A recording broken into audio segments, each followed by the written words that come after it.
حضرات یہ ایک اعلان سماعت فرما لیں، آج کی اس محفل پاک سمیت پاکستان اور بالخصوص فیصل آباد میں ہونے والی تمام بڑی بڑی محافل اور جید علماء اکرام کی ویڈیو سیڈیز آپ حاصل کر سکتے ہیں فیضان محدث اعظم کیسٹ ہاؤس، جو کہ ارشد مارکیٹ جنگ بازار میں واقع ہے۔ آج کی اس محفل پاک سمیت پورے پاکستان اور بالخصوص فیصل آباد میں ہونے والی تمام بڑی محافل اور ملک پاکستان کے جید علماء اکرام کی آپ ویڈیو سیریز حاصل کر سکتے ہیں۔ ارشد مارکیٹ جنگ بازار فیضان محدث اعظم کیسٹ ہاؤس، جناب پیر قاری محمد جہانگیر صاحب آپ سے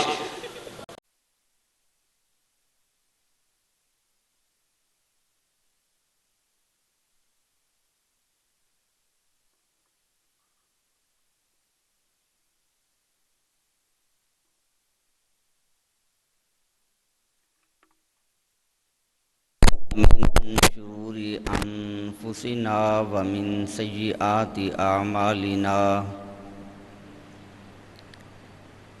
من يهده الله فلا مضل له ومن يضلله فلا هادي له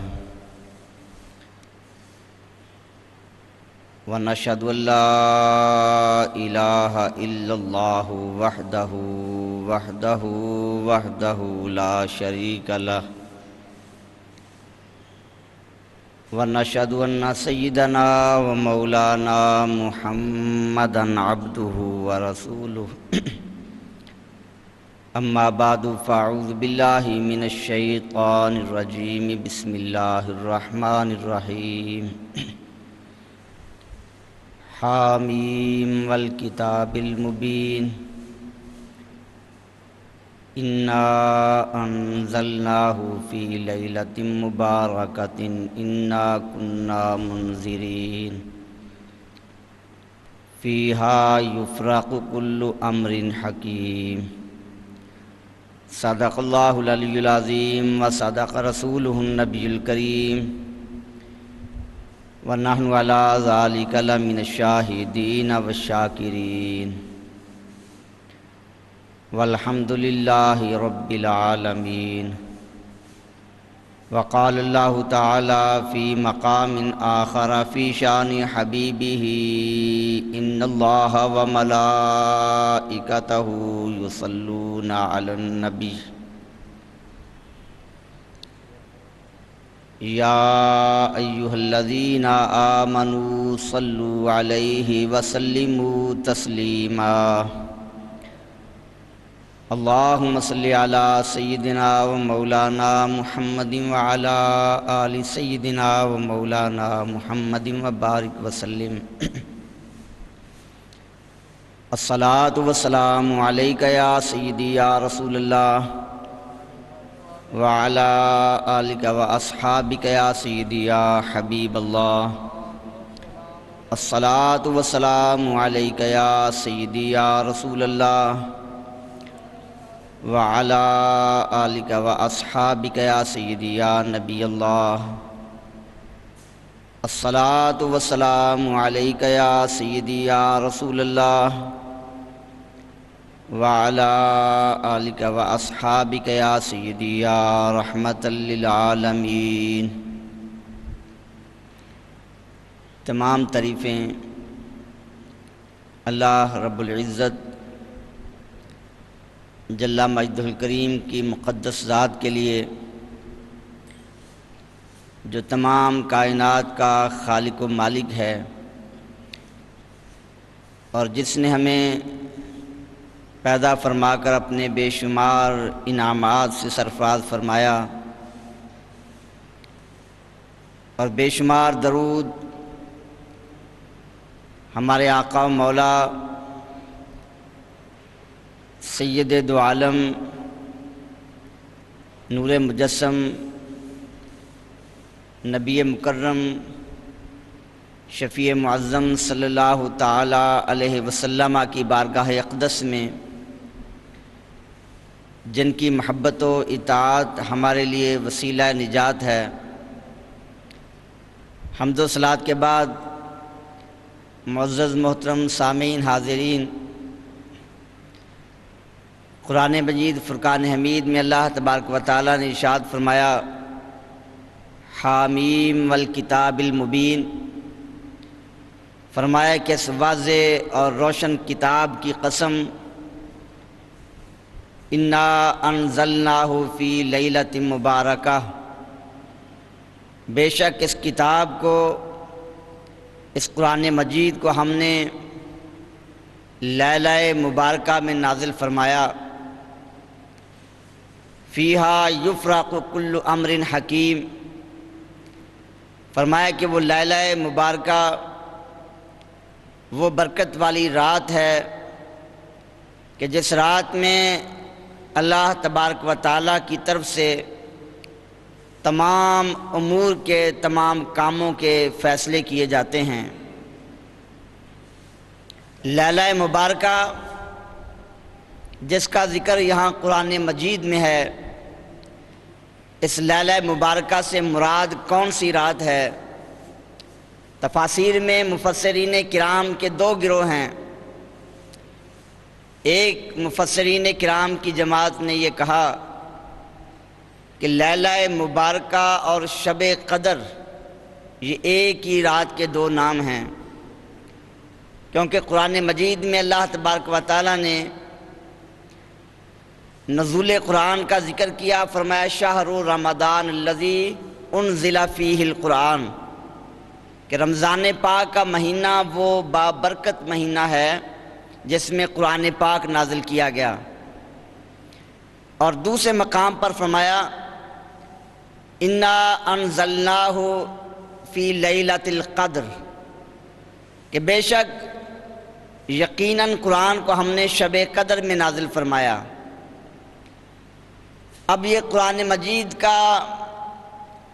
واضح حکم ہے کہ قرآن پاک شب قدر میں نازل ہوا، اور یہ بھی واضح ارشاد ہے کہ قرآن پاک رمضان کے مہینہ میں نازل کیا گیا۔ اور تفاسیر میں، احادیث طیبہ میں محبوب پاک علیہ الصلوۃ والسلام نے جو وضاحت فرمائی، اس سے یہ ثابت ہے کہ شب قدر یہ رمضان پاک کی ہی ایک رات کا نام ہے، اگرچہ اس کی تعیین نہیں کی گئی کہ رمضان کی کون سی رات شب قدر ہے۔ اور پھر فرمایا کہ آخری عشرے میں، آخری 10 راتوں میں، اور ان 10 راتوں میں بھی جو طاق راتیں ہیں ان میں شب قدر کو تلاش کرو۔ تو یہ بات واضح ہے اور اس میں ابہام نہیں کہ شب قدر رمضان پاک کے اندر ہے، اور شب قدر ہی نزول قرآن کی رات ہے۔ اس لحاظ سے مفسرین کرام کی ایک جماعت کا یہ قول ہے کہ لیلہ مبارکہ بھی شب قدر کا ہی دوسرا نام ہے، کیونکہ لیلہ مبارکہ وہ رات ہے جس میں قرآن پاک نازل کیا گیا۔ لیکن بعض دیگر مفسرین کرام نے یہ فرمایا کہ لیلہ مبارکہ یہ رمضان پاک والی شب قدر کی رات نہیں، بلکہ شعبان المعظم کی 15ویں رات کا نام لیلہ مبارکہ ہے۔ تو ان مفسرین کرام کے پاس بھی دلائل موجود ہیں، احادیث طیبہ میں اس لیلہ مبارکہ کی شان بیان کی گئی، شعبان معظم کی 15ویں رات کی۔ حضرت علامہ ابن جریر رحمۃ اللہ تعالی علیہ وہ اپنی تفسیر کے اندر باقاعدہ اسناد کے ساتھ یہ بیان کرتے ہیں، حضرت اکرمہ رضی اللہ تعالیٰ عنہ آپ نے اس آیت کی تفسیر کی، انا انزلناہ فی لیلۃ مبارکہ، فرمایا کہ لیلہ مبارکہ برکت والی رات، اس سے مراد شعبان المعظم کی 15ویں رات ہے۔ فرمایا کہ یہ وہ رات ہے کہ جس میں اللہ تبارک و تعالیٰ کی طرف سے تمام کاموں کے فیصلے کیے جاتے ہیں۔ کس شخص نے اس سال حج کرنا ہے، کس شخص کی اس سال شادی ہوگی، کس کے ہاں اولاد پیدا ہوگی، فرمایا ان سارے امور کا فیصلہ شب مبارکہ شعبان المعظم کی 15ویں رات شب برات کو کیا جاتا ہے۔ اسی طرح نبی پاک صلی اللہ تعالیٰ علیہ وسلم کی حدیث پاک بھی موجود ہے، کنز العمال کے اندر امام بہقی رحمۃ اللہ تعالیٰ علیہ آپ نے شعب الایمان میں وہ روایت نقل کی، اور بھی کتب احادیث میں ہے، نبی پاک علیہ الصلوۃ والسلام نے فرمایا کہ ایک شعبان سے دوسرے شعبان تک تمام امور کا فیصلہ وہ 15ویں شب کو کیا جاتا ہے۔ فرمایا کہ ایک شخص وہ نکاح کرتا ہے، اس کے اولاد ہوتی ہے، وہ بڑے منصوبے بناتا ہے، میں اپنی اولاد کے لیے یہ انتظام کروں گا، اپنی اولاد کو ایسی تعلیم دوں گا، اولاد کے لیے اس طرح کے مکانات بناؤں گا۔ فرمایا کہ وہ منصوبے بنا رہا ہوتا ہے، وہ پروگرام بناتا ہے، مگر اللہ رب العزت کے ہاں اس کا نام زندوں کے بجائے مردوں کی فہرست میں لکھ دیا جاتا ہے، وہ فہرست تیار کر دی جاتی ہے، اس سال ان اشخاص کی زندگی کا سلسلہ منقطع ہو جائے گا۔ اسی طرح سرکار کے صحابی حضرت عبداللہ بن عباس رضی اللہ عنہما، جن کے متعلق اللہ کے محبوب کی دعا بھی ہے کہ اللہم علمہ الکتاب، اے اللہ عباس کا سینہ، ابن عباس کا سینہ کھول دے اور قرآن کا علم عطا فرما۔ آپ فرماتے ہیں کہ شعبان المعظم کی 15ویں رات ہوتی ہے، ایک شخص زمین پر چل رہا ہوتا ہے، وہ سفر کر رہا ہوتا ہے، اس کے ذہن میں مختلف پروگرام، مختلف خیالات اور مختلف آرزویں اور تمنائیں ہوتی ہیں، لیکن فرمایا اسے پتہ نہیں ہوتا اللہ کی بارگاہ میں اس کا نام مردوں کی فہرست میں لکھ دیا جاتا ہے۔ فرمایا کہ یہ سارے امور پورے سال کے اندر جو جو امور طے ہونے ہوتے ہیں ان کا فیصلہ کر دیا جاتا ہے، اور اس میں پھر نہ کمی کی جاتی ہے اور نہ زیادتی کی جاتی ہے۔ اللہ کی طرف سے وہ فیصلے لکھ کر ان کو فرشتوں کے سپرد کیا جاتا ہے۔ بلکہ حضرت ابن عباس رضی اللہ تعالیٰ عنہما، آپ نے دونوں میں تطبیق دی کہ ادھر قرآن پاک ارشاد ہے کہ ہم شب قدر میں قرآن کو نازل فرمایا، ادھر شب مبارکہ یعنی شب برات کا ذکر کیا، اور دونوں کے متعلق شب قدر کو فرمایا وہ لیلۃ القدر یعنی فیصلوں والی رات ہے، اور شب برات کے متعلق بھی احادیث میں آیا کہ اس میں بھی فیصلے کیے جاتے ہیں۔ تو دونوں میں تطبیق کیسے ہوگی؟ تو آپ نے دونوں میں تطبیق دی، فرمایا کہ شب برات کو اللہ تبارک و تعالی تمام امور کے فیصلے فرماتا ہے، اور پھر وہ امور کے فیصلوں کا جو دفتر ہے، جو رجسٹر ہے، تو فرمایا کہ وہ رمضان پاک میں جو شب قدر والی رات ہے، اس شب قدر کی رات کو وہ فرشتوں کے حوالے کر دیا جاتا ہے۔ اس لحاظ سے لیلہ مبارکہ شب برات یہ بھی فیصلوں والی رات ہے، اور اسی طرح رمضان پاک کی شب قدر وہ بھی فیصلوں والی رات ہے۔ تو دونوں ہی برکتیں والی، عظمتوں والی راتیں ہیں، لیکن ایک فرق ہے، شب قدر کی تعیین نہیں کی گئی، واضح نہیں بتایا گیا شب قدر 27ویں رات ہے، 25ویں رات ہے، 21ویں رات ہے، 29ویں رات ہے۔ یہ اہل کشف کے اپنے اپنے کشف ہیں اور ان کے اپنے اپنے نظریات وہ پیش کیے، اور زیادہ تر اقوال 27ویں رات کے متعلق ہیں، لیکن معین نہیں کیا گیا، تعیین نہیں کی گئی، بلکہ محبوب کریم علیہ الصلوۃ والسلام اعتکاف بیٹھا کرتے تھے اور امت کو اعتکاف کی تعلیم دی۔ اس کا مقصد یہی تھا کہ یہ 10 راتیں اللہ کی بارگاہ میں یکسوئی کے ساتھ عبادت میں گزاری جائیں، تاکہ انہی راتوں میں وہ شب قدر والی رات بھی آ جائے، جس کی عظمت یہ ہے کہ وہ 1000 مہینوں سے کہیں زیادہ بہتر ہے۔ تو تعیین نہیں کی گئی، معین نہیں کیا گیا کہ کون سی رات ہے، مگر نبی پاک علیہ الصلوۃ والسلام کا یہ احسان عظیم ہے امت پر، آپ نے شعبان المعظم کی 15ویں رات کی تعیین فرما دی کہ یہ شعبان کی 15ویں رات ہے، جس رات میں اللہ رب العزت اپنی شان رحمت کے ساتھ آسمان دنیا پہ نزول فرماتا ہے اور اپنی رحمت کی دعوتیں دیتا ہے۔ احادیث طیبہ میں موجود ہے، سنن ابن ماجہ کے اندر حدیث پاک موجود ہے، محبوب کریم علیہ الصلوۃ والسلام نے فرمایا کہ جب شعبان کی 15ویں رات آئے، میں قوموا لیلہا وصوموا یومہا، امتیوں کو حکم دیا کہ اے میرے غلاموں، جب شعبان کا مہینہ آئے تو 15ویں رات کو قیام کرو اور دن کے وقت روزہ رکھو۔ قوموا لیلہا وصوموا یومہا، کہ رات کو شب بیداری کرو، عبادت میں گزارو، اور دن کے وقت روزے کی حالت میں گزارو۔ فرمایا رات کی فضیلت کیا ہے؟ تو محبوب کریم علیہ السلام نے فرمایا کہ جب 15ویں رات ہوتی ہے، سورج غروب ہوتا ہے، اللہ رب العزت اپنی شان رحمت کے ساتھ آسمان دنیا پہ نزول فرماتا ہے، اور اللہ رب العزت کی ذات جوش رحمت میں خطاب فرماتی ہے۔ اللہ ندا دیتا ہے، الا من مستغفر فاغفر لہ۔ اللہ فرماتا ہے کہ ہے کوئی گناہگار جو مجھ سے معافی مانگے، ہے کوئی گناہگار جو اپنے گناہوں کی مغفرت طلب کرے، فاغفر لہ، میں خدا آج اس کو معاف کر دوں گا۔ فرمایا اللہ ندا دیتا ہے، الا من مسترزق فارزقہ لہ، ہے کوئی آج جو رزق کی طلب کرے، میں خدا آج اس کو رزق کے خزانے عطا فرما دوں گا۔ الا من مبتلا فاعافی لہ، فرمایا اللہ ارشاد فرماتا ہے کہ ہے کوئی آج مصیبت زدہ، آج کوئی مشکل میں مبتلا، آج وہ مجھ سے دعا مانگے، میں اللہ اس کی اس مشکل کو حل فرما دوں گا۔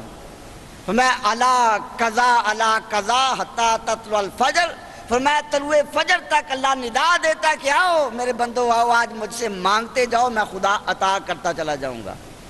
تو اللہ کی رحمت پکار رہی ہے، ندا دے رہی ہے،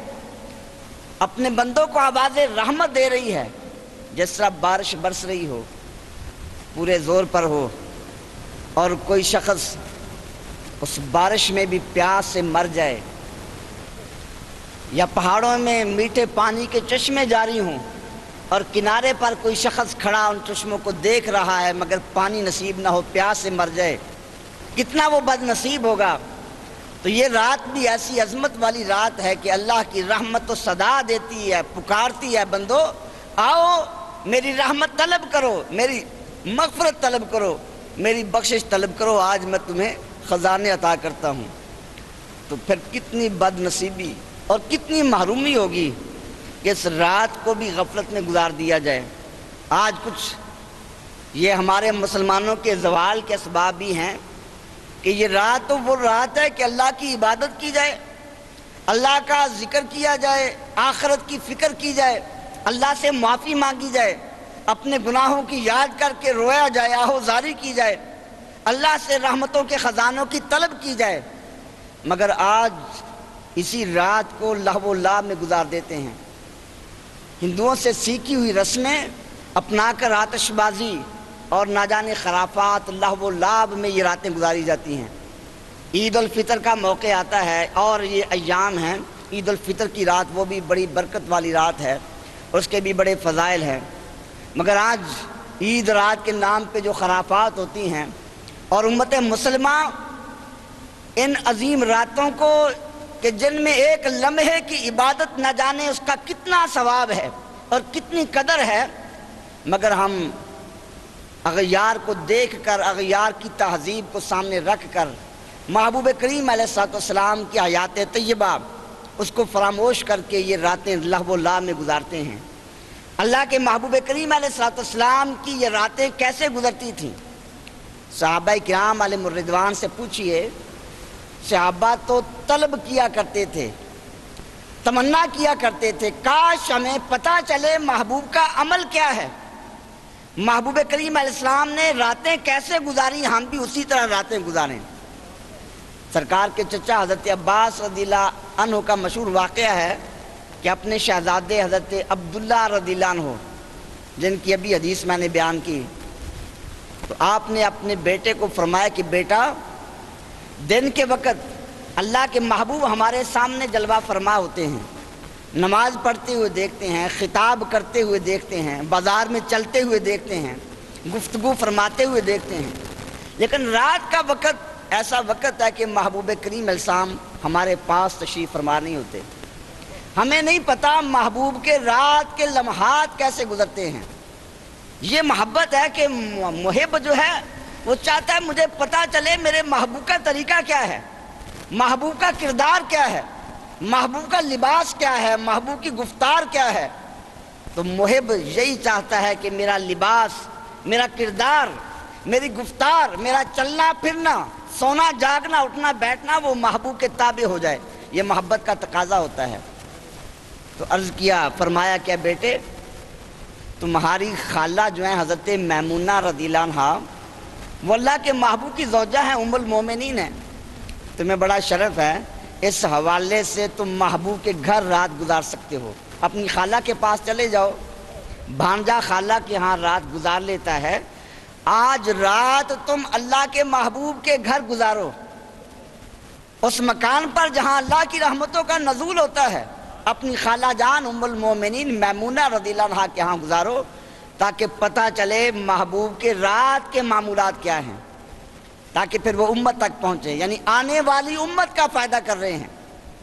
آج ایسے لوگ بھی ہیں جو صحابہ کرام علیہم الرضوان کے خلاف سب و شتم کرتے ہیں، تو صحابہ کرام کا تو یہ امت پہ احسان ہے، صحابہ ہوں یا اہل بیت اطہار، امت پہ احسان ہے کہ محبوب کا ایک ایک قول، ایک ایک فعل نقل کر کے امت تک پہنچا دیا، اور پوری دنیا میں اغیار جو غیر مسلم مفکرین ہیں انہوں نے تسلیم کیا اور یہ لکھا اپنی کتابوں میں کہ پوری دنیا میں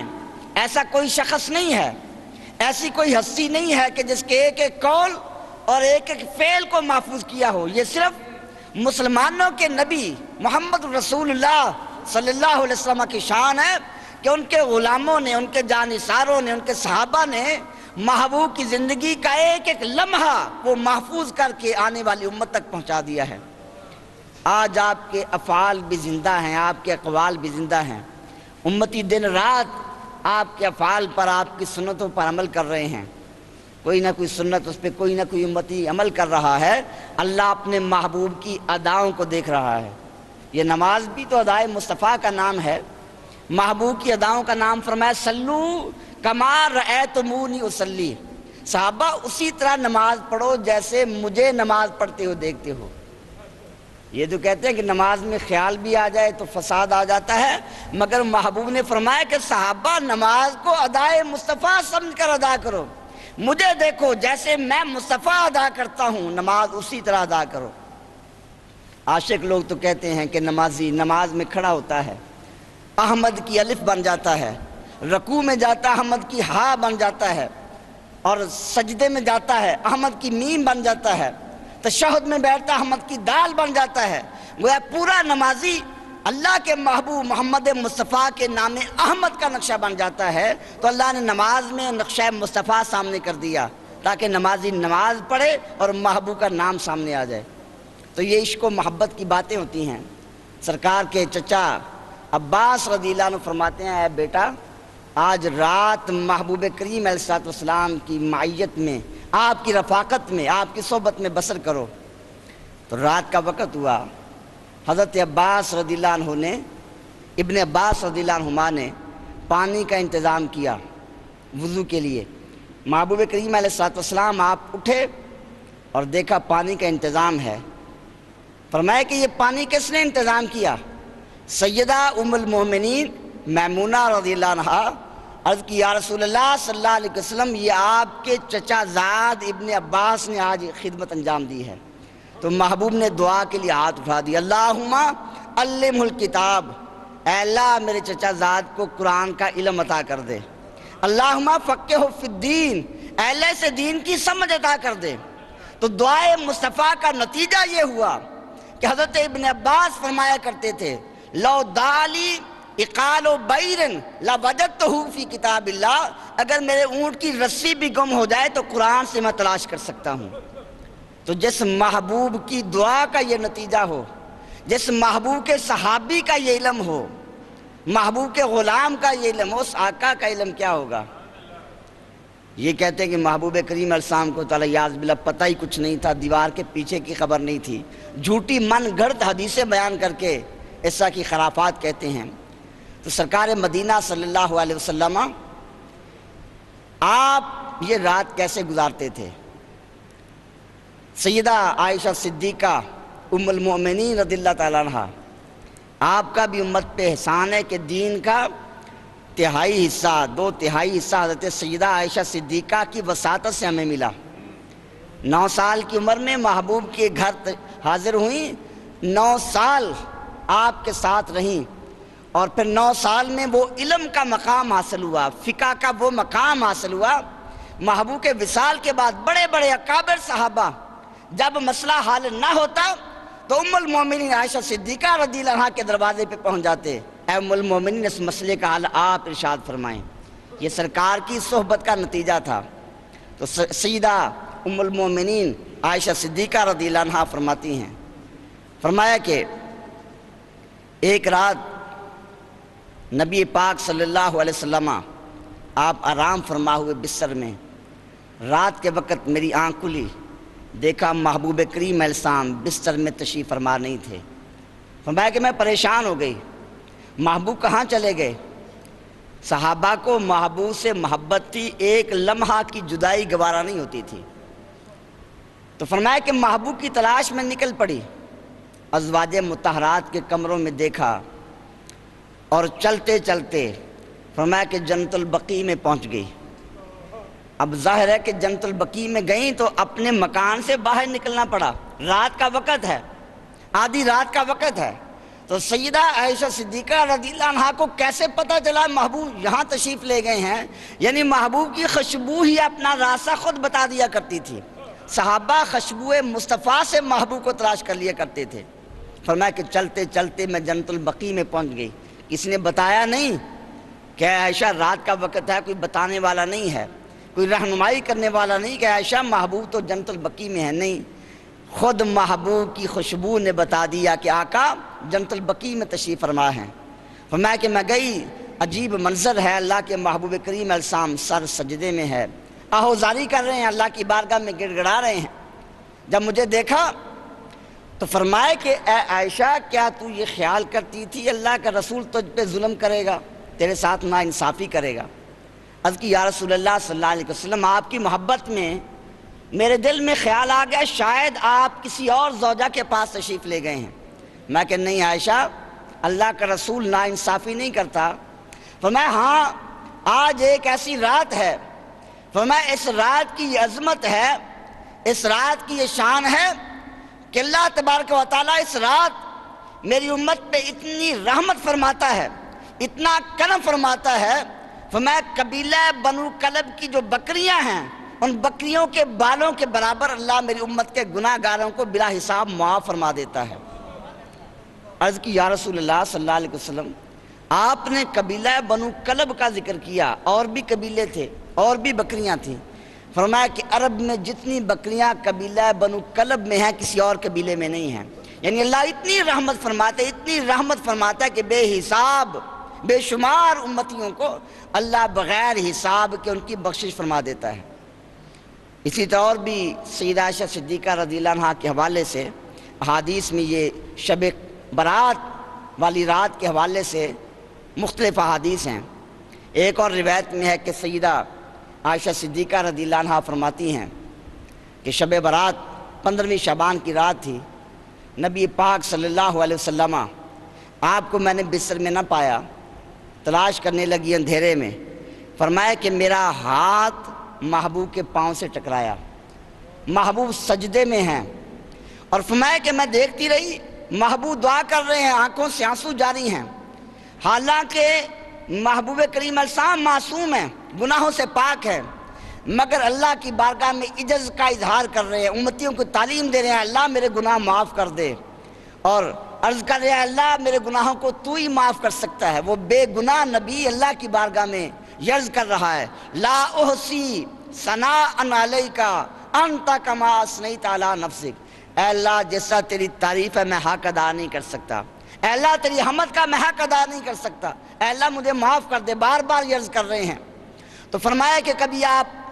قیام میں کھڑے ہو جاتے ہیں، کبھی رکوع میں چلے جاتے ہیں، کبھی سجدے میں چلے جاتے ہیں، آنکھوں سے آنسو جاری ہیں، حتیٰ تورمت قدما، فرمایا کہ محبوب کے قدم سوج گئے، سوزش آ گئی، کھڑے ہونے کی وجہ سے ساری رات گزر گئی، اور صبح کا وقت ہوا، آپ فارغ ہوئے تو سیدہ عائشہ صدیقہ رضی اللہ عنہا فرماتی ہیں محبوب کریم علیہ السلام کی یہ حالت دیکھی میں نے آپ کے پاؤں دبانا شروع کر دیے۔ کتنی سعادت ہے، اللہ کے محبوب کریم علیہ السلام کے قدموں کو ہاتھ لگ رہا ہے، آپ کے قدم دبا رہی ہیں، عرض کی یا رسول اللہ صلی اللہ علیہ وسلم، آپ اتنے غم کا اظہار فرما رہے ہیں، آپ اتنی آہوزاری کر رہے ہیں،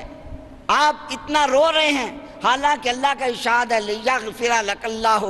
ما تقدم من ذنبک وما تاخر۔ یا رسول اللہ، اللہ نے آپ کے صدقے سے پہلوں کے گناہ بھی معاف کر دیے، بعد والوں کے گناہ بھی معاف کر دیے۔ یا رسول اللہ، اللہ کی بارگاہ میں آپ کا یہ مقام ہے، اللہ آپ کے صدقے گناہ گاروں کو معاف کر دیتا ہے، اور آپ رو رہے ہیں، آپ تکلیف برداشت کر رہے ہیں، رات کا قیام کر رہے ہیں، سجدے میں آہوزاری کر رہے ہیں، گڑ گڑا رہے ہیں۔ تو محبوب نے فرمایا افلا اکون عبدا شکورا، اے عائشہ کیا میں اللہ کا شکر ادا نہ کروں؟ اللہ نے مجھے یہ مقام دیا، یہ شان عطا کی، یہ منصب دیا کہ اعلان کر دیا، کسی اور کے متعلق نہیں، صرف میرے بارے میں اعلان کیا، ما تقدم من ذنبک وما تاخر۔ اے محبوب، تیرے صدقے سے اللہ نے تیرے پہلوں کے گناہ بھی معاف کر دیے اور آنے والوں کے گناہ بھی معاف کر دیے، تو آپ کے صدقے سے تو بخشش اور نجات ملے گی۔ تو محبوب نے فرمایا اے عائشہ تو نہیں جانتی یہ کون سی رات ہے؟ عرض کی یا رسول اللہ صلی اللہ علیہ وسلم ارشاد فرمائیے۔ میں یہ شعبان کی 15ویں رات ہے، اور یہ رات فیصلوں والی رات ہے۔ اس رات میں اللہ رب العزت کی طرف سے فیصلے کر دیے جاتے ہیں، کس بچے نے پیدا ہونا ہے، کس نے فوت ہونا ہے، کس کی شادی ہونی ہے۔ فرمایا کہ تمام امور کے فیصلے اس رات کو کیے جاتے ہیں، اس لیے یہ رات اللہ کی عبادت میں گزارو، تاکہ جب اللہ کے ہاں فیصلے کیے جا رہے ہوں تو تم اللہ کی عبادت میں مصروف ہو۔ محبوب کریم علیہ السلام شعبان میں اکثر آپ روزہ رکھتے۔ سیدہ عائشہ صدیقہ فرماتی ہیں کہ نبی کریم علیہ السلام رمضان پاک کے علاوہ جتنے زیادہ روزے شعبان میں رکھتے کسی اور مہینے میں نہیں رکھتے تھے، بہت زیادہ کثرت کے ساتھ آپ روزے رکھتے۔ عرض کی یا رسول اللہ صلی اللہ علیہ وسلم، یہ کیا وجہ ہے کہ آپ کسی اور مہینے میں اتنے روزے نہیں رکھتے رمضان کے علاوہ؟ کیونکہ رمضان کا مہینہ تو فرضی روزوں کا مہینہ ہے اور سارا مہینہ ہی روزے رکھنے ہیں، لیکن اس کے علاوہ باقی مہینوں میں سب سے زیادہ روزے آپ شعبان کے مہینے میں رکھتے ہیں، اس کی حکمت کیا ہے؟ تو محبوب نے فرمایا کہ اے عائشہ، اس مہینے میں چونکہ فیصلے کیے جاتے ہیں، جس انسان نے سال فوت ہو جانا ہے اس کا نام لکھا جاتا ہے، تو فرمایا کہ میں چاہتا ہوں جب میرا نام وصال پانے والوں کی فہرست میں لکھا جائے تو میں روزے کی حالت میں ہوں، اس لیے میں شعبان کے مہینے میں زیادہ کثرت کے ساتھ روزے رکھتا ہوں۔ تو یہ حدیث طیبہ محبوب کریم علیہ السلام کے معمولات، ان سے واضح ہوتا ہے کہ یہ شعبان کی جو 15ویں رات معین کر کے بتا دی، یعنی شب قدر کو تو تلاش کرنا ہے، کسی کا مقدر اسے شب قدر مل جائے وہ بڑے مقدر والا ہوگا، مگر یہ رات خود تلاش کر کے مصطفیٰ نے بتا دی ہے، محبوب نے واضح کر کے متعین کر کے بتا دیا ہے۔ اب اگر دنیا کے لحاظ سے ہمیں پتہ چلے آج فلاں بازار میں سودا اتنا سستا ملے گا تو وہاں لائنیں لگ جائیں گی، قطاریں لگ جائیں گی، یا یہ چیز خریدنے اتنا زیادہ نفع ہو جائے گا تو وہ چیز سٹاک کرنے والوں کی لائنیں لگ جائیں گی، وہ چیز معدوم ہو جائے گی، اس کی کمی واقع ہو جائے گی، تو دنیا کے لیے اتنی تگ و دو کرتے ہیں، مگر یہ رات یہاں اس مخبر صادق نے بیان کیا جس کی خبر میں کوئی شک نہیں ہے، ایسے سچے کہ دشمن بھی جن کو صادق و امین کہا کرتے تھے۔ جب آپ نے فرمایا تھا نا کہ اے کفار مکہ، یہ سامنے دیکھ رہے ہو پہاڑ کے پیچھے خالی جگہ تھی، اگر میں کہوں کہ یہاں ایک بہت بڑا لشکر موجود ہے ابھی تم پہ حملہ کر دے گا، کیا میری بات مان لو گے؟ تو مشرکین نے کہا کہ ہاں اے محمد عربی، اگر آپ کہیں گے ہم دیکھ رہے ہیں سامنے کوئی موجود نہیں، خالی میدان پڑا ہے، لیکن اگر آپ کی زبان سے نکل گیا تو ہم یقین کر لیں گے، کیونکہ ساری زندگی 40 سالہ زندگی دیکھی، آپ کی زبان سے کبھی جھوٹ نہیں سنا، آپ صادق اور امین ہیں۔ تو وہ محبوب ہمیں خبر دے رہے ہیں، اس رات کی شان بیان کر رہے ہیں، اس رات میں عبادت کی فضیلت اور شان بیان کر رہے ہیں۔ تو محبوب کریم علیہ السلام کی وہ حدیث ہمارے سامنے ہوں، پھر یہ رات جو آج آنے والی رات ہے، شب برات کی رات، یہ غفلت میں گزر جائے، اور پھر اللہ رب العزت جل مجد کریم جو اعلان فرماتا ہے، اے بندو الا من مستغفر، ہے کوئی جو بخشش مانگنے والا میں خدا اسے بخش دوں؟ ہے کوئی رزق طلب کرنے والا میں خدا اسے رزق دوں؟ یہ بار بار حکم کیوں دیا جا رہا ہے؟ علماء نے اس کی تصریح کی، جیسا کہ محبوب پاک کی حدیث پاک بھی ہے، الدعاء یرد القضاء، دعا تقدیر کو بدل دیا کرتی ہے، صدقہ تو ترد البلا، صدقہ مصیبتوں کو ٹال دیتا ہے۔ تو تقدیر کی بھی ایسی قسمیں ہیں کہ اللہ رب العزت کسی کی دعا سے وہ تقدیر بدل دیتا ہے، صدقے سے وہ تقدیر کے فیصلے جو فرشتوں کے پاس لکھے ہوئے ہیں ان میں تبدیلی آ جاتی ہے۔ ایک ہے اللہ کا علم، ایک وہ تقدیر ہے، اس میں تبدیلی ممکن ہی نہیں ہے، کیونکہ اللہ رب العزت کے علم میں خطا نہیں ہو سکتی۔ اللہ ہر چیز کو جاننے والا، حال، ماضی، مستقبل اللہ کے سامنے برابر ہیں۔ یہ زمانے ہمارے اعتبار سے ہیں، اللہ کی ذات کے سامنے سارے زمانے برابر ہیں۔ حال، مستقبل اور ظاہر، باطن، آمنے سامنے، پیچھے، ہر چیز اللہ رب العزت کی علم میں ہے۔ دلوں میں مخفی اسرار، رموز، خیالات، وہم و گمان، ہر چیز اللہ کے علم میں ہے، اور کوئی چیز ایک ذرہ بھی اللہ کے علم سے پوشیدہ نہیں، اور اللہ کے علم میں بھی تبدیلی نہیں آ سکتی، اللہ کے کلام میں بھی تبدیلی نہیں آ سکتی۔ تو اللہ کے علم میں جو تقدیر ہے، تقدیر مبرم، اس میں تبدیلی نہیں ہے۔ ہاں ایک وہ تقدیر ہے جو اللہ نے فرشتوں کے ہاں لکھی ہوئی ہے، اس تقدیر میں تبدیلی آتی ہے۔ اللہ رب العزت اپنے مقبول بندوں کے اعزاز کو ظاہر کرنے کے لیے ان کی دعا سے وہ تقدیر بدل دیتا ہے۔ سیدنا غوث اعظم محبوب سبحانی رضی اللہ تعالیٰ عنہ، آپ نے فرمایا کہ میری دعا سے تقدیر مبرم بدل جاتی ہے۔ سیدنا مجدد الفسانی رحمۃ اللہ علیہ نے غوث پاک کا یہ فرمان پڑھا، آپ مکتوبات شریف میں لکھتے ہیں، خود آپ کی اپنا قول اور اپنی کلام ہے، فرمایا کہ پہلے میں حیران ہوا کہ تقدیر مبرم میں تبدیلی کیسے آ سکتی ہے، لیکن پھر اللہ نے میرا سینہ کھول دیا اور مجھ پہ واضح ہوا کہ غوث پاک نے جو فرمایا وہ برحق ہے۔ فرمایا کہ ایک ایسی تقدیر ہوتی ہے، فرشتوں کے ہاں یہ لکھا ہوتا ہے کہ یہ کام ایسے ہوگا، اس میں وضاحت نہیں ہوتی کہ فلاں ولی دعا کرے گا تقدیر بدل جائے گی۔ فرشتوں کو اللہ اس چیز سے بے خبر رکھتا ہے، مگر اللہ جانتا ہے کہ ایک وقت آئے گا، میرا ولی،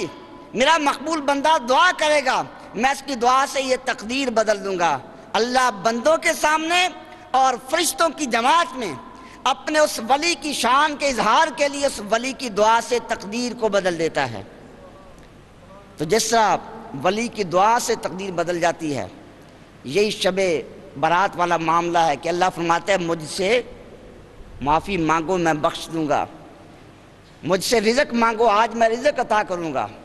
یعنی صدقے دل سے اللہ رب العزت کی ذات کی طرف توجہ کر کے جب بندہ دعائیں مانگتا ہے اور اللہ کے ساتھ وہ ایک خاص تعلق پیدا ہو جاتا ہے، تو پھر اللہ کرم فرماتا ہے، اللہ اس بندے کی دعا کے نتیجے میں اس کی تقدیر کو بدل دیتا ہے۔ تقدیر میں جو لکھا ہے اللہ پھر اس تقدیر کو بدل دیتا ہے۔ تقدیر میں لکھا ہے، فرشتوں کے پاس لکھا ہے اس بندے کو محتاجی آنی ہے، غریبی میں زندگی بسر کرے گا، مگر وہ بندہ سچے دل سے رجوع کرتا ہے اللہ کی بارگاہ میں آ کر، اس رات کو دعا مانگتا ہے، اللہ مجھے نیک حلال رزق عطا فرما دے۔ اللہ رب العزت اس بندے کی دعا پہ وہ رزق عطا فرما دیتا ہے۔ اللہ کا در ایسا ہے،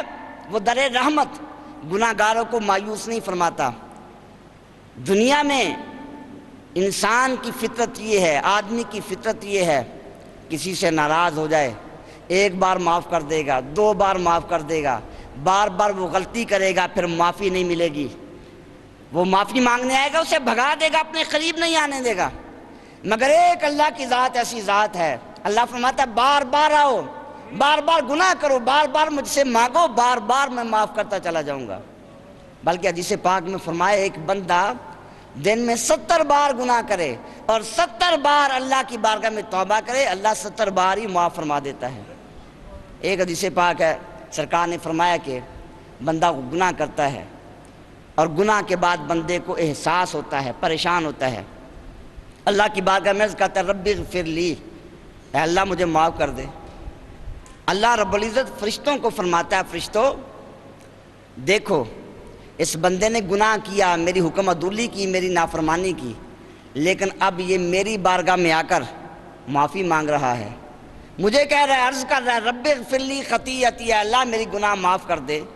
تو اس کا واضح مطلب یہ ہے کہ یہ بندہ مجھے اپنا رب مانتا ہے۔ اگر مجھے رب نہ مانتا پھر میری بارگاہ میں رجوع نہ کرتا۔ یہ گناہ گار ضرور ہے لیکن ہے میرا، مجھے ماننے والا۔ فرشتوں گواہ ہو جاؤ میں نے معاف کر دیا۔ میں کہ بندہ ہے، بشر ہے، پھر غلطی ہو جاتی ہے، پھر گناہ کر لیتا ہے، پھر وہ اللہ کی بارگاہ میں آتا ہے، پھر عرض کرتا ہے رب اغفر لی خطیئتی،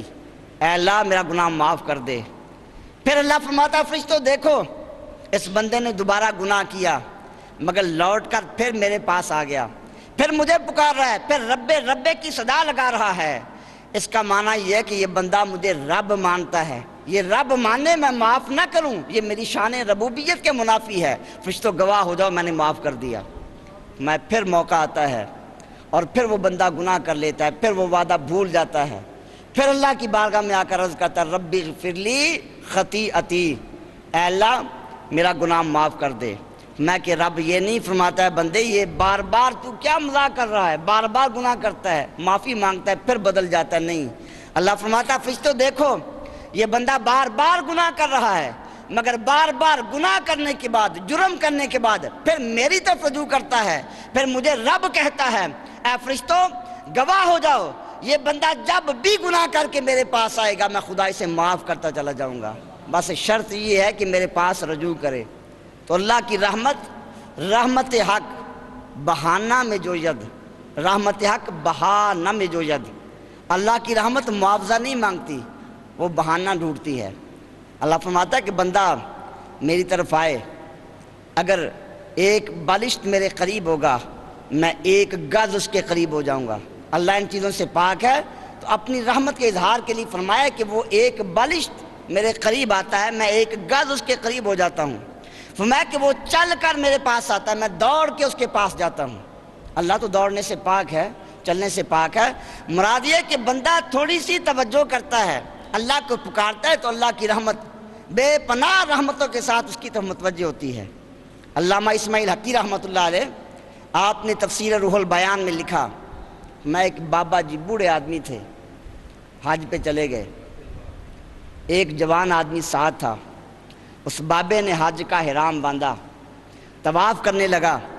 اور طواف کرتے کرتے اللہ کو پکارا لبیک اللہم لبیک، اے اللہ میں حاضر ہوں۔ میں آواز آئی غیب سے، ہاتھ پہ غیبی نے آواز دی لا لبیک، تیری لبیک قبول نہیں ہے۔ وہ بندہ لبیک کہتا ہے، اللہ کی طرف سے غیب سے آواز آتی ہے لا لبیک، اے بندے تیری لبیک قبول نہیں ہے۔ وہ بابا جی حج کرتے رہے، طواف کرتے رہے، نوجوان دیکھتا رہا، طواف سے فارغ ہوئے، نوجوان قریب آیا، کہا کہ بابا جی میں نے آج عجیب منظر دیکھا، آپ لبیک کہتے تھے اور اوپر سے آواز آتی تھی لا لبیک۔ بابا جی تم تکلیف کر رہے ہو، جب حج قبول ہی نہیں ہے، طواف قبول ہی نہیں ہے تو اتنی تکلیف کا فائدہ کیا ہے؟ تو اس بابے نے کہا اے نوجوان تو نے آج دیکھا ہے، 70 سال ہو گئے، میں 70 سال سے سفر کر کے، خرچ کر کے، مشقت برداشت کر کے یہاں حاضر ہوتا ہوں، اللہ کو پکارتا ہوں لبیک اللہم لبیک، مگر جواب آتا لا لبیک، جا تیری لبیک قبول نہیں ہے۔ تو نوجوان نے کہا بابا جی پھر کیوں آتے ہو بار بار؟ تو اس بابا جی نے کہا کہ نوجوان تو ذرا سوچ، اللہ کے علاوہ اگر کوئی اور دروازہ ہوتا میں وہاں چلا جاتا، مگر اللہ کے علاوہ کوئی دروازہ ہی نظر نہیں آتا، اس بارگاہ کو چھوڑ کر اور کہاں جاؤں؟ لہٰذا یہ 1000 بار بھی لبیک فرمائے تو میں پھر بھی لبیک ہی کہوں گا، پھر بھی اسی بارگاہ پہ آؤں گا۔ تو فرمایا کہ جب اس بابے نے یہ بات کہی اللہ کی طرف سے ندا آئی، اے بابا جی، اے ضعیف آدمی، اے میرے بندے، تو نے یہ بات کہی، یہ بات ہمیں اتنی پسند آئی، اس بات کے صدقے سے تیرے 70 سال کے حج ہم نے قبول کر لیے ہیں، وہ ساری لبیکیں تیری ہماری بارگاہ میں قبول ہو چکی ہیں۔ تو اللہ رب العزت کی ذات وہ معاوضہ مانگنے والی نہیں ہے اور کوئی معاوضہ دے ہی نہیں سکتا۔ اگر کوئی آدمی چاہے اللہ کے انعامات، اللہ کے احسانات کا بدلہ ادا کر سکے، اللہ رب العزت نے اس کو جو نعمتیں دی ہیں وہ نعمتوں کا حق ادا ہی نہیں کر سکتا۔ جیسا کہ حدیث روایات میں ہے کہ بنی اسرائیل میں ایک شخص تھا اور اس کے ساتھ یہ معاملہ تھا کہ بچپن میں وہ پہاڑوں میں آ گیا، غار کے قریب رہنے لگا۔ اللہ نے وہاں ایک انگور کا پودا اگایا اور ساتھ ایک چشمہ، وہ پھل کھاتا، چشمے سے پانی پیتا اور دن رات اللہ کی عبادت میں مصروف رہتا، کسی کے ساتھ تعلق نہیں۔ تو فرمایا کہ وہاں سینکڑوں سال اسی طرح گزر گئے، اللہ کی عبادت کرتا رہا، اللہ کی بارگاہ میں جو انکسار کا مظاہرہ کرتا رہا، گناہوں سے بچا رہا۔ فرمایا قیامت کا دن ہوگا، اللہ تبارک و تعالیٰ ارشاد فرمائے گا، اے بندے جا، اپنی رحمت سے میں نے تجھے معاف کیا، اپنی رحمت سے میں نے تجھے معاف کر دیا۔ وہ بندہ عرض کرے گا، اے اللہ میں نے تو گناہ ہی نہیں کیا، تیری نافرمانی نہیں کی، میں دن رات عبادت کرتا رہا، ساری زندگی تیری عبادت میں گزار دی، اے اللہ میرا حساب کتاب کیا جائے۔ اللہ نے فرمایا کہ نہیں اے بندے، میری رحمت سے جنت میں چلا جا، اپنی رحمت سے معاف کرتا ہوں۔ وہ بندہ عرض کرے گا، نہیں اے اللہ میرا حساب کتاب ہو۔ اللہ فرمائے گا، اے فرشتوں ٹھیک ہے، اس کا حساب کتاب لو، اسے ہم نے وہ پھل دیے اور بعض روایات میں کہ اسے آنکھ دی، وہ ایک پلڑے میں رکھ دو اور اس کی سینکڑوں سال کی عبادت ایک پلڑے میں رکھ دو۔ جب وزن کیا جائے گا اللہ کی نعمتیں بھاری ہو جائیں گی اور اس کے نیکیاں والا پلڑا ہلکا ہو جائے گا۔ اللہ فرمائے گا تو میری ایک نعمت کا حق ادا نہیں کر سکا، تو میری رحمت سے جنت میں بھیج رہا تھا، جا اسے جہنم میں لے جاؤ۔ اب ورز کر گیا، اللہ مجھے معاف کر دے، بس اپنی رحمت سے مجھے جنت عطا فرما۔ تو اللہ رب العزت کی رحمت وہ وسیع ہے، اور جس کسی کو جنت ملے گی، انعام ملے گا اور اللہ رب العزت کی بخشش اور مغفرت ملے گی، وہ محض اللہ کی رحمت کا صدقہ ہے۔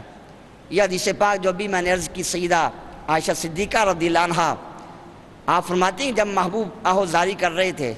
اور آپ نے شب برات کی فضیلت بیان کی، تو پھر اللہ کے محبوب کی بارگاہ میں عرض کی کہ الہ العالمین، اے یا رسول اللہ صلی اللہ علیہ وسلم ارشاد فرمائیے کہ حضور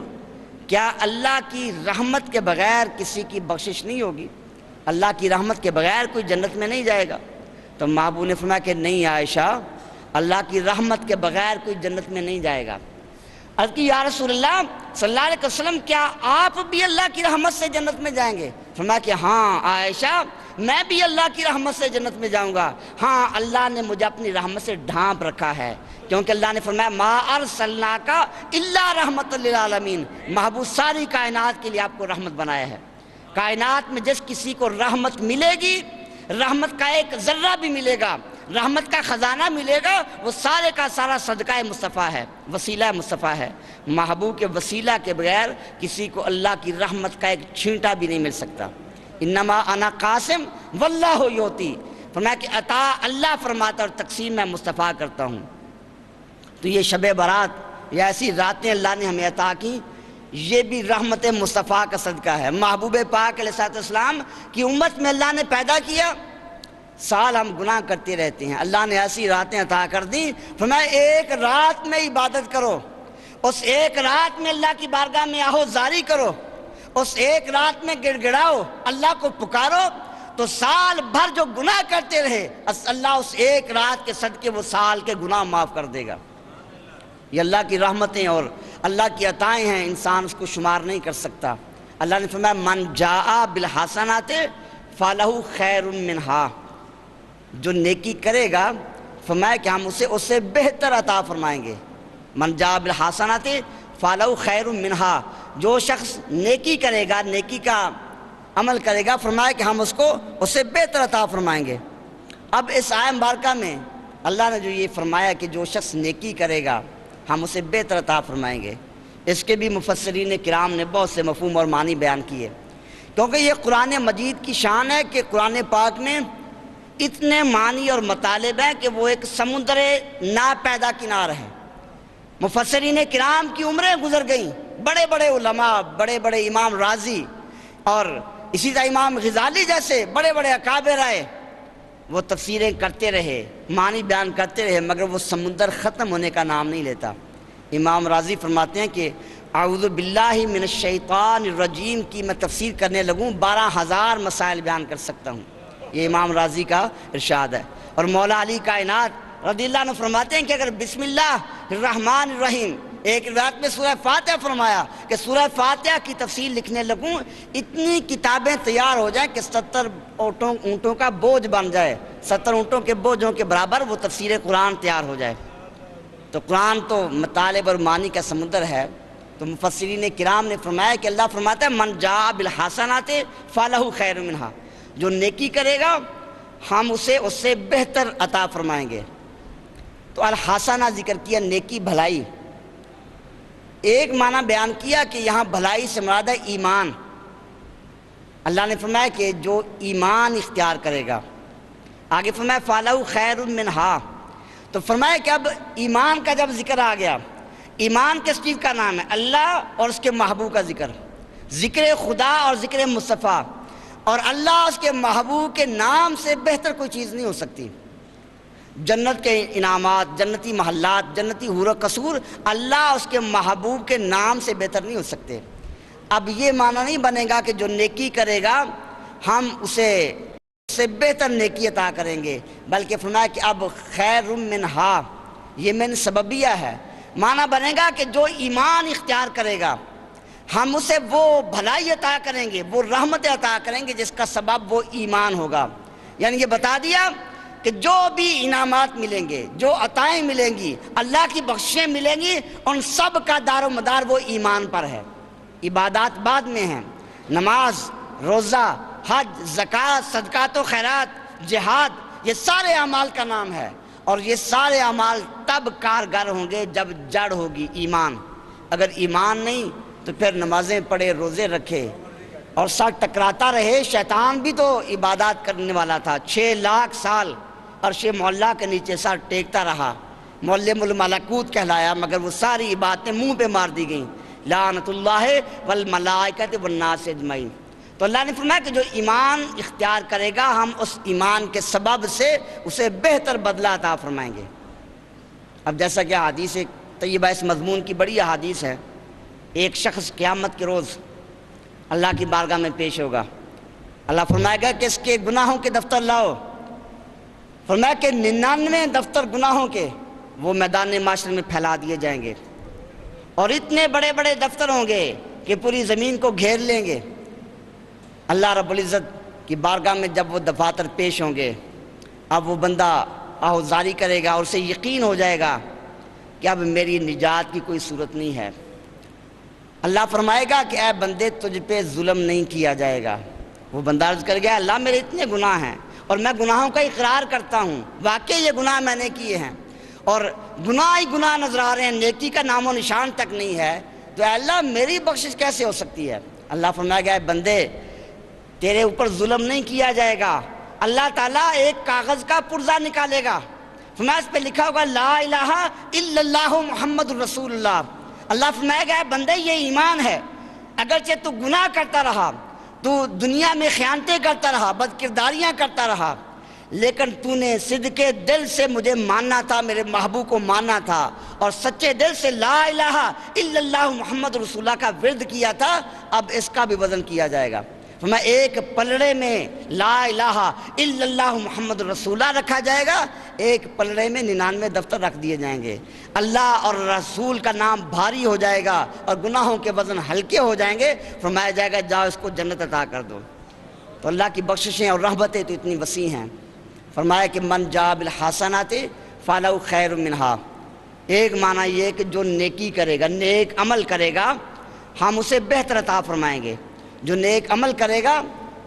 ہم اسے اس سے بہتر بدلہ دیں گے. کیونکہ دنیا میں لوگ عمل کرتے ہیں. ایک دنیا دار امیر ہے،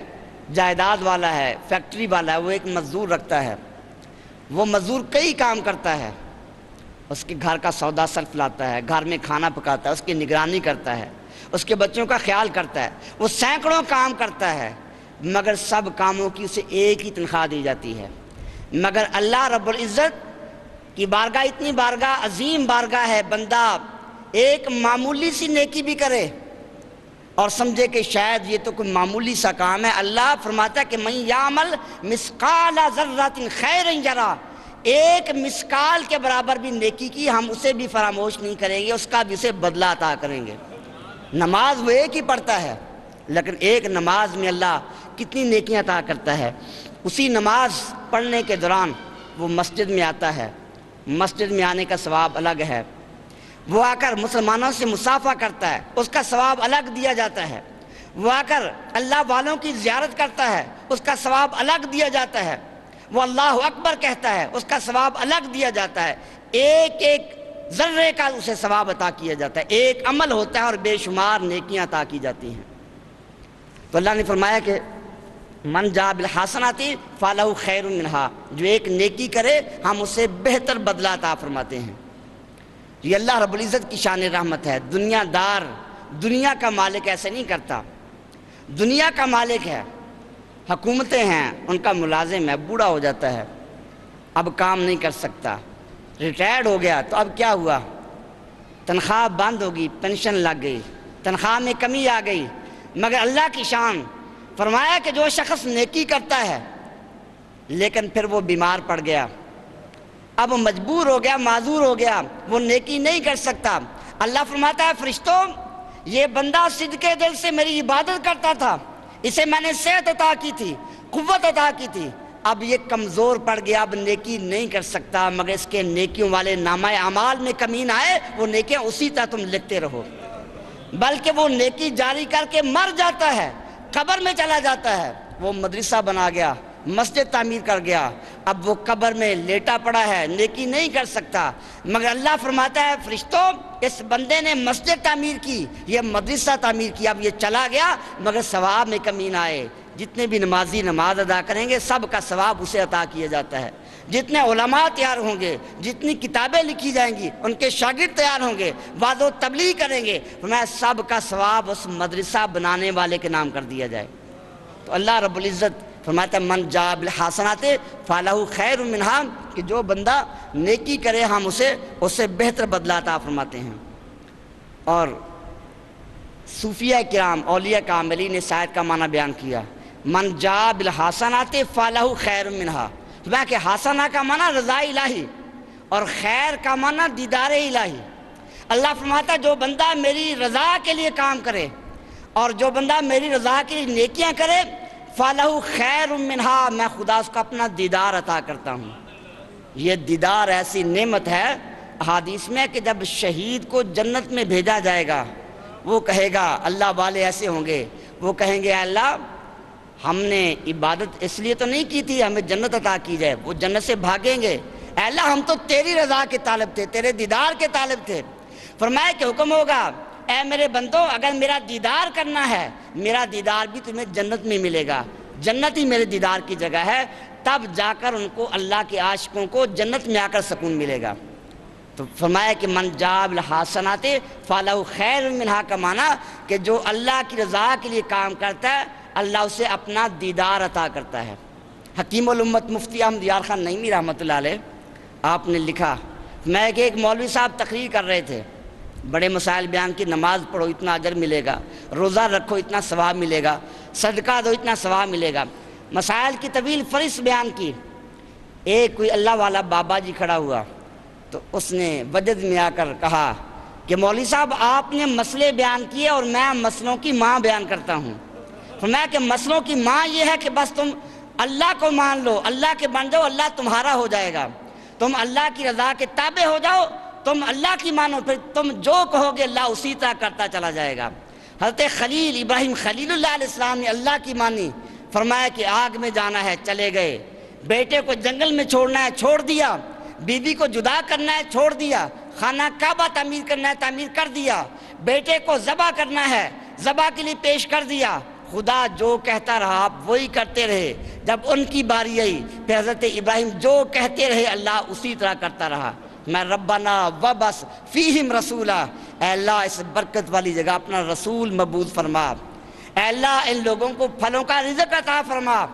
اے اللہ اس کعبے کو پوری دنیا کا مرکز بنا دے، لوگوں کے دلوں کے صرف مائل کر دے، فرمایا کہ پھر آپ کی ساری دعائیں پوری ہوں گی، بس تم اللہ کی مانتے رہو، پھر وہ مقام آئے گا کہ اللہ تمہاری مانے گا، اور پھر وہ مقام ہوگا جیسا کہ حدیث پاک میں بیان کیا، اللہ اقسم علی اللہ لا برہ، کہ وہ بندہ جب قسم اٹھا لے، جو قسم اٹھائے اللہ اسی طرح کر دیتا ہے۔ تو یہ ایسی راتیں اللہ نے ہمیں عطا کی اپنی رضا کے اصول کے لیے، کیونکہ وہ رحمت تو بہانہ تلاش کرتی، میرے بندے قریب آئیں۔ تو اس رات میں اللہ نے نیکیوں کا ثواب کئی گنا بڑھا دیا، اور فرمایا کہ جو بھی مانگے گا میں اسے عطا کروں گا۔ اور بعض لوگ دعا مانگتے ہیں، پھر یہ کہتے ہیں کہ ہم نے دعا مانگی، ہماری دعا تو پوری نہیں ہوئی، ایک ہفتہ ہو گیا ہم دعا مانگ رہے ہیں، ہماری دعا تو پوری نہیں ہوئی، ایک مہینہ ہو گیا نمازیں پڑھ رہے ہیں، ہمیں تو کچھ نہیں ملا۔ بعض لوگ کلمہ کفریہ بھی کہہ جاتے ہیں، مگر اللہ رب العزت کی شان یہ ہے کہ وہ عطا کرتا ہے، مگر اپنی حکمت کے مطابق عطا کرتا ہے۔ دعا مانگو، اب اسی اللہ پہ چھوڑ دو، کب وہ پوری کرے گا۔ حضرت آدم علیہ نبینا علیہ السلام 300 سال تک روتے رہے، دعائیں مانگتے رہے، 300 سال کے بعد دعا قبول ہوئی، اللہ نے اعلان کر دیا، حضرت آدم علیہ السلام کی معافی کا اعلان کر دیا، حالانکہ ان کی خطا کو ہم خطا اور غلطی اور گناہ بھی نہیں کہہ سکتے۔ حضرت ابراہیم خلیل اللہ علیہ نبینا علیہ السلام، آپ دعا مانگی، ربنا وابعث فیہم رسولا، اے اللہ یہاں رسول بھیج دے۔ تو 2000 سال 2000 یا 3000 سال کے بعد وہ دعا پوری ہوئی، اور اللہ کے محبوب اس بستی میں تشریف لائے۔ یعنی اللہ دعا پوری کرتا ہے، وہاں پر آدمی زمانوں کا حساب نہ کرے۔ بعض اوقات ایسا ہوتا ہے کہ ہم دعا مانگتے ہیں، وہ دعا ہمارے حق میں فائدہ مند نہیں ہوتی، اللہ پھر اس دعا کا ثواب آخرت میں ہمیں عطا کر دیتا ہے۔ بس مانگتے رہو، اسے پکارتے رہو، اور یہ وہ راتیں ہیں کہ جن راتوں کے متعلق تو خدا فرما رہے کہ آؤ مجھ سے مانگو میں عطا کروں گا، الا میں مسترزقن، رزق مانگو رزق عطا کروں گا، بخشش مانگو بخششیں عطا کروں گا، مبتلن مصیبت زدہ وہ آسانی مانگے میں آسانیاں عطا کروں گا۔ تو یہ عظیم رات، برکت والی رات تشریف لا رہی ہے۔ اللہ کی بارگاہ میں دعا ہے اللہ تبارک و تعالیٰ یہ رات ہمیں اپنی عبادت میں، اپنے ذکر میں گزارنے کی توفیق عطا فرمائے، اور اس رات کی برکات سے ہمیں مالا مال فرمائے۔ وآخر دعوانا الحمدللہ رب العالمین۔ نوازے ہیں، انہوں نے بھیجے ہیں زکوٰۃ کی مانگ میں، پھر اس کے بعد ان کو رسید دے دی جائے گی۔ میں آپ سے گزارش کر رہا ہوں کہ زکوٰۃ کی مانگ میں، خیرات کی مانگ میں آپ رقوم جمع کرائیں، یہ بڑا موقع ہے۔ بار بار اس جنت کے حصول کے لیے اعلان نہیں ہوتے، یہ میں آپ سے بات خوب ذرائع سے کہہ رہا ہوں کہ آپ اٹھیں اور جاب کا بزرگ آدمی ہے، اٹھ کر نہیں آ سکتے، ان سے پیسے لے کر گھر پر آپ کا کام کریں۔ میں بھی دیتا ہوں آپ بھی دیں تو انشاءاللہ یہ 500 روپے والے اٹھے، 750 ہو گئے، 1000 والے اٹھے، 2000 والے اٹھے، 10,000 والے اٹھے، جو وعدہ کر سکتا ہے اپنے دل میں وعدہ کر لے، وہ وعدہ انشاءاللہ اگلے جمعہ مبارک میں بھی کیا جا سکتا ہے، اگلے دوسرے والی جمعہ مبارک میں بھی کیا جا سکتا ہے۔ رمضان المبارک کے جتنے جمعہ مبارک ہیں یا جتنے دن ہیں، جتنے دنوں میں آپ دیں گے، ایک کا 70 گنا ملے گا، ایک کا 70 گنا ہے۔ میرے بھائی اٹھے، ایک روپیہ میں بے شک 5 روپے کا سکہ جو ہے وہ بھی آپ بتا بیٹھا ہے انشاءاللہ۔ یہ اعلان آپ کے لیے ہے، جنت کے حصول کا صحیح اور آسان طریقہ آپ کو بتا رہے ہیں۔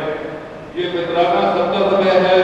ہر شخص نے دینا ہے، اپنے اور اپنے بچوں کا بھی دینا ہے، جو ایک لمحہ سانس لیا بچے نے اس کا بھی فطرانہ ہے، 70 روپے فطرانہ جمع کروا آپ افضل سے رسید حاصل کر سکتے ہیں۔ یہ رسید ہے، اسی طرح جامع محمد صاحب روڈ کی بھی رسید ہے، جو زکوٰۃ آپ جمع کروائیں گے اس کی رسید حاصل کرنا آپ کا بنیادی حق ہے۔ میں آپ سے گزارش کرتا ہوں کہ وقت بڑا کم ہے، آپ جتنی جلدی ہو سکتی ہے اس میں حصہ ڈال دیں، یہ آپ اللہ کا ہی فائدہ ہے۔ اگلے جمعہ مبارک تک انشاءاللہ میں باواضح اعلان کر رہا ہوں کہ کوئی ایک یا 2 یا 4 آدمی ایسے کھڑے ہوں جو مسجد کا بل ادا کریں۔ ہم یہ چاہتے ہیں کہ بل کو مجھے لینا چاہیے، جیسے کہ ایک ساتھی کو ساتھ بنایا، دوسرے کو بنایا، تیسرے کو بنائے، یہ اتنا بڑا ادارہ ہے، آپ کا ہی ادارہ ہے، یہاں پر تو مقررین کی سنت کو بھی پتا نہیں کیا جاتا، اس طرح سے انداز میں آپ کو شریعت سے بتایا گیا ہے، وہ کام کیا جا رہا ہے۔ آپ انہیں جو جوڑیوں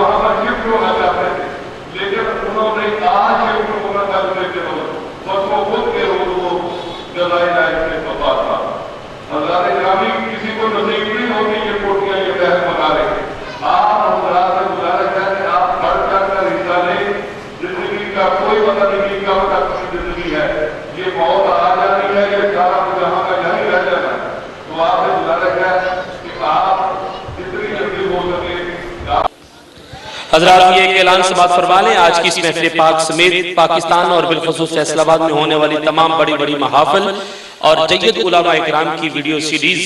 آپ حاصل کر سکتے ہیں فیضان محدث اعظم کیسٹ ہاؤس، جو کہ ارشد مارکیٹ جنگ بازار میں واقع ہے۔ آج کی اس محفل پاک سمیت پورے پاکستان اور بالخصوص فیصل آباد میں ہونے والی تمام بڑی محافل اور ملک پاکستان کے جید علماء اکرام کی آپ ویڈیو سیریز حاصل کر سکتے ہیں۔ ارشد مارکیٹ جنگ بازار فیضان محدث اعظم کیسٹ ہاؤس، جناب پیر قاری محمد جہانگیر صاحب آپ سے